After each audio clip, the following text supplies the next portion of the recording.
Christians sometimes wonder, why should we learn about Islam?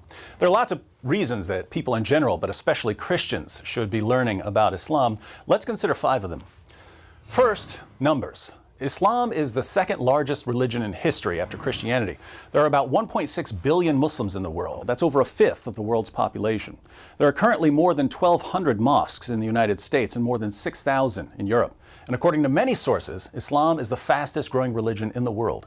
So Islam is big, and it's getting bigger. When that many people believe something, it's a good idea to learn what they believe.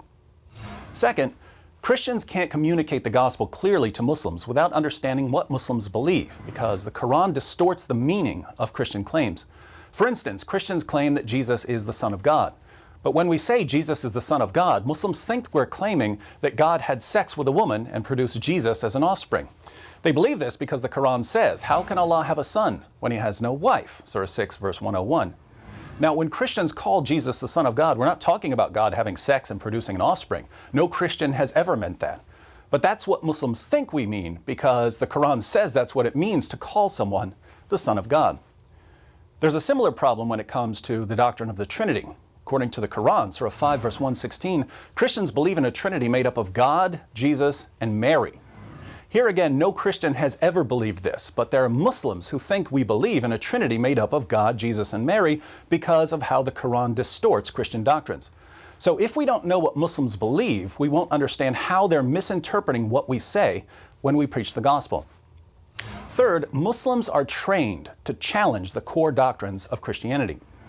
Jesus taught his followers lots of things, but when they preached the gospel in the book of Acts, they preached that Jesus is the divine Son of God who died on the cross for sins and rose from the dead. Deity, death, and resurrection. These are the 3 core teachings of the Christian gospel. Islam denies all 3 of them, and so Muslims are taught to challenge Christians on these issues. Muslims are taught to attack Christianity where it matters most. If Christians don't know about Islam, we won't know how Muslims are going to challenge our beliefs, and we won't know how to challenge their beliefs. Fourth, many Muslims are so confident that Islam is true because they've been told all their lives that it's indisputably true, that they can't seriously consider any alternatives to Islam. My best friend in college was a Muslim. That's why I started studying Islam.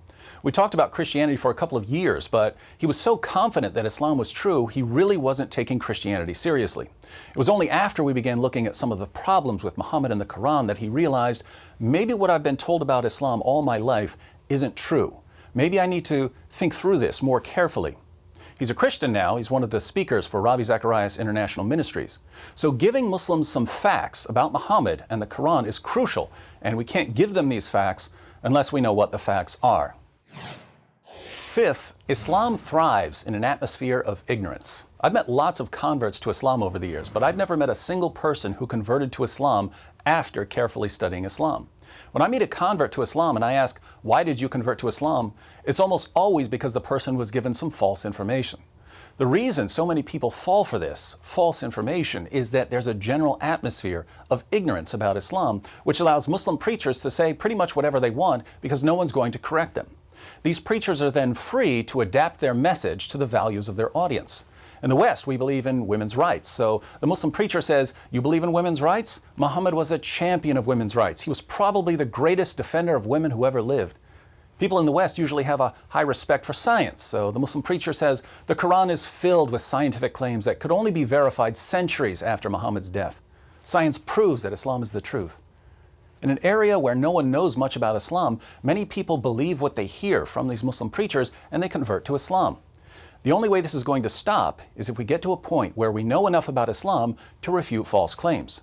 When a Muslim preacher says Muhammad was a champion of women's rights, hands need to go up to question him about Quran verses that refute him. So Islam is already a massive religion and it's growing rapidly.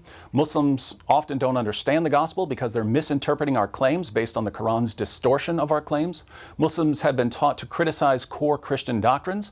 Many Muslims can't take the gospel seriously until their own beliefs have been challenged, and people are converting to Islam based on false information. All of these are reasons for Christians to learn about Islam.